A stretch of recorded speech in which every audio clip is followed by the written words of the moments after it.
Cap Emploi m'a été recommandé pour pouvoir trouver quelqu'un en situation de handicap qui corresponde au profil recherché.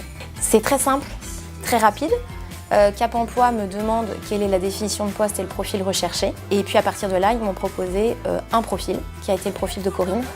J'avais vu moi quelqu'un d'autre qui n'était pas en situation de handicap. Et puis dès lors que j'ai vu Corinne, eh bien, Corinne en fait correspondait tout à fait au profil qu'on recherchait.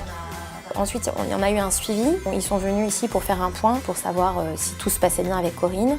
On a eu aussi une aide financière, donc on n'avait pas connaissance à la base. Et c'est Cap Emploi qui a monté tout ce dossier. Je suis en reconversion professionnelle. Mon conseiller m'a accompagnée durant mon année de bachelor.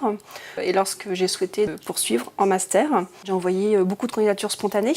Je n'ai pas eu une seule réponse positive. Et je pense que si mon conseiller Cap Emploi n'avait pas été là, aujourd'hui, je ne serais pas sur ce contrat de professionnalisation, sur cette première année. J'ai un suivi exceptionnel.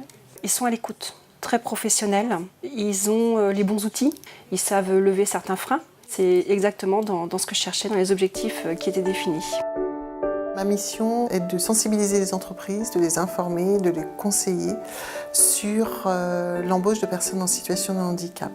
Deux possibilités, soit on les appelle parce qu'on accompagne des personnes avec un profil qui pourrait intéresser l'entreprise, soit c'est l'entreprise qui nous appelle parce qu'elle émet un souhait de recruter une personne en situation de handicap.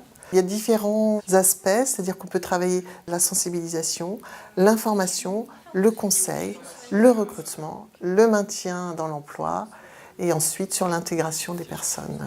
Il s'agit avant tout de recruter des compétences dans une entreprise, donc il ne s'agit pas que le handicap représente un surcoût pour une entreprise, ce n'est pas l'objectif. Il faut vraiment qu'on aide l'entreprise à faire en sorte que la personne en situation de handicap puisse être intégrée comme n'importe quel collaborateur.